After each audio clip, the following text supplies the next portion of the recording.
and namaste to all. My name is Ajay Ahirwa. I welcome you on my YouTube channel. Today in this class, I'm gonna solve the previous year question paper of the mathematics which has been asked in the CDS exam.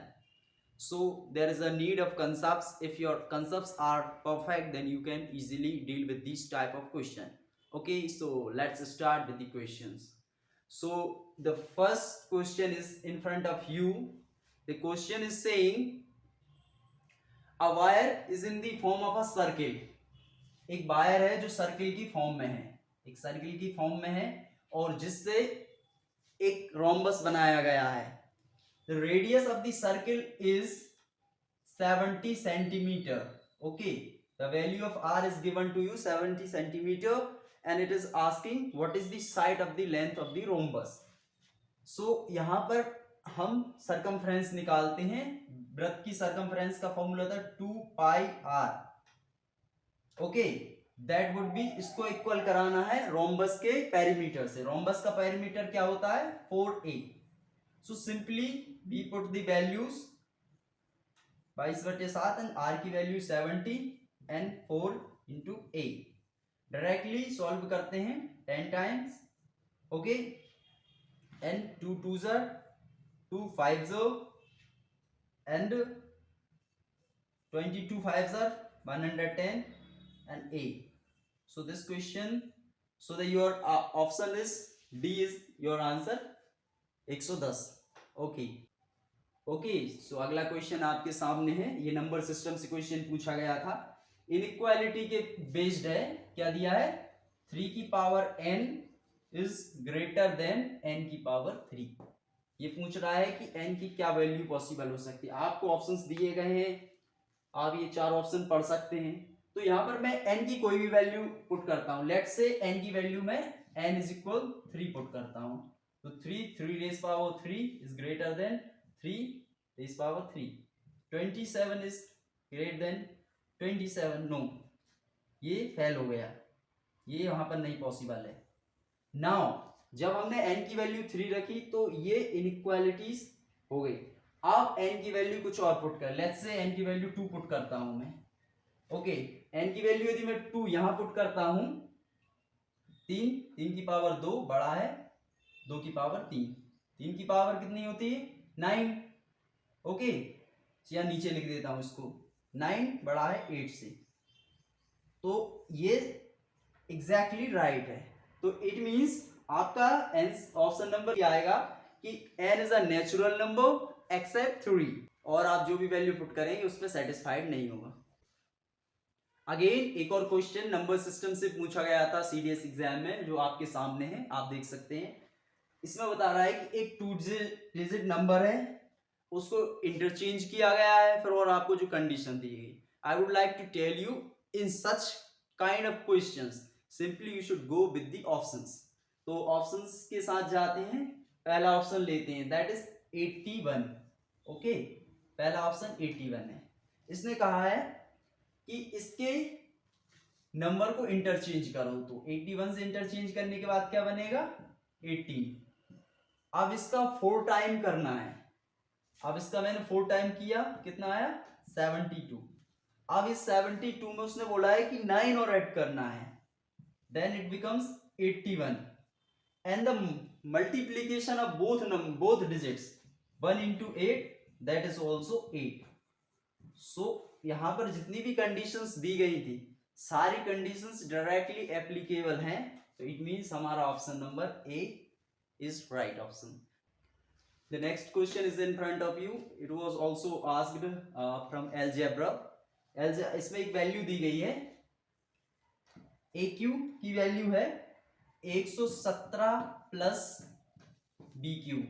Okay, the second condition A is equal 3 plus B and A plus B आपसे पूछा गया है. इस तरह के questions में again ये algebra है, इसमें आपको वैल्यूज पुट करनी है. ओके, बट यहाँ इसको थोड़ा फर्दर सॉल्व करते हैं तो वैल्यूज आप इजीली ले सकते हो. ए क्यू इसको यहाँ लाए minus b q is equal 170. Okay, और a minus b is equal 3. Now I would say कि आपको इस तरह वैल्यू सोचना है कि a q minus b q 117 होना चाहिए एंड ए माइनस बी 3 होना चाहिए।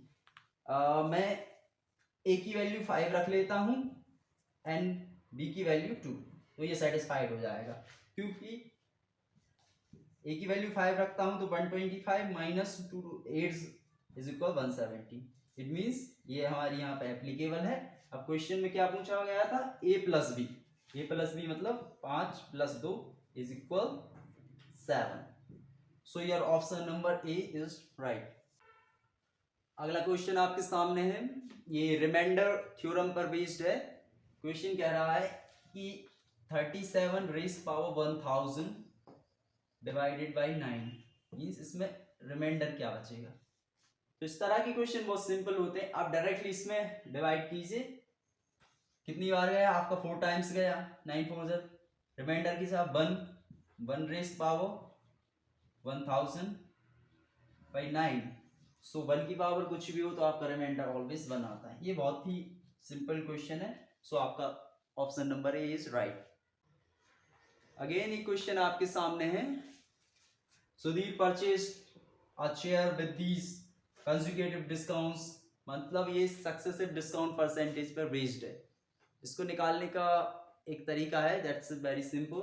सो आपको परसेंटेज वैल्यू 20%, फर्स्ट डिस्काउंट दिया है एंड डिस्काउंट नंबर 2 है 12.5% and discount number 3 that is 5%। Simply इनको निकालने का इसकी फ्रैक्शन बनेगी 1/5, 1/5, 1/8 एंड 1/20। मीन्स ये जब 5 था एक कम करके कितना कर दिया 4, ये 8 था एक कम करके कितना कर दिया 7, ये 20 था एक कम करके कितना कर दिया 19। ओके, इनको सॉल्व करने का डायरेक्ट 4 5 से 20, 5 से 40 एंड 45 से 200 एंड 19 7 से 133। मीन्स 200 था इनिशियल में, अब बचा 133 क्योंकि हमने सक्सेसिव में सॉल्व कर लिया। मीन्स कितना हुआ 67 की कमी आई किस पे 200 पे, तो 100 पर कितनी 100 2 इसको काटेंगे ऑलमोस्ट 33.5% मीन्स 33.5% आपका ऑप्शन नंबर ए। अगेन एक प्रॉफिट एंड लॉस का क्वेश्चन आपके सामने है। ये बोल रहा है कि किसी आर्टिकल पे 32% का प्रॉफिट होता है। सपोज कॉस्ट प्राइस यदि 100 है तो उसका सेलिंग प्राइस विद 32% के साथ 132 बनेगा। अगली सिचुएशन में आपका जो कॉस्ट प्राइस है वो 20% बढ़ जाता है, मीन्स 20% बढ़ने के बाद ये 120 हो जाता है, but it is saying that selling price is same means 132। अब बताना है कि कितना प्रॉफिट परसेंट हुआ। तो 120 से कितना हो गया 132, कितना बढ़ा 12 बढ़ा कितने पे इनिशियल 120 था 100 पे कितना, that is very simple, 12 1 12 0 and that is 10%। Okay, so your option number A is right answer. एक क्वेश्चन है आपके सामने जो कि ज्योमेट्री से पूछा गया था, ज्योमेट्री में। ओके, बोल रहा है कि एक ट्राइंगल एबीसी है, एक ट्राइंगल बनाते हैं, triangle A B C. Triangle ABC के एंगल वाई सेक्टर खींचते हैं जो कि 2 बराबर भागों में बांटते हैं, आपको पता है। ओके, एंगल वाई सेक्टर, इस पे ये बाई डिग्री है, ये एक्स डिग्री है, ये भी एक्स डिग्री है। उसमें दिया है ए की वैल्यू इज 80 डिग्री, इसमें डायरेक्टली यहाँ पे लिख देता हूं that is 80 degree outside the ground, and A B C that is 60 degree. Okay, B D and C D are angle bisector. ओके, तो बी 60 डिग्री है, हमें पता है एंगल वाई सेक्टर 2 बराबर भागों में बांटता है, तो ये पूरा है जो ये 60 डिग्री है, बट इसको हम 30 डिग्री एंड 30 डिग्री करके लिख सकते हैं। Okay, we know the sum of the triangle is always 180 means ये है 80, ये है 60 मीन 140। अब रिमेनिंग कितना बना 40, ये जो पूरा है 100, ये 40 होगा, सॉरी ये 40 होगा क्योंकि इसका सम हो गया। नाउ तो इसको मैं 20 डिग्री लिख सकता हूँ, इसको 20 क्योंकि दो बराबर भागों में बांटा गया।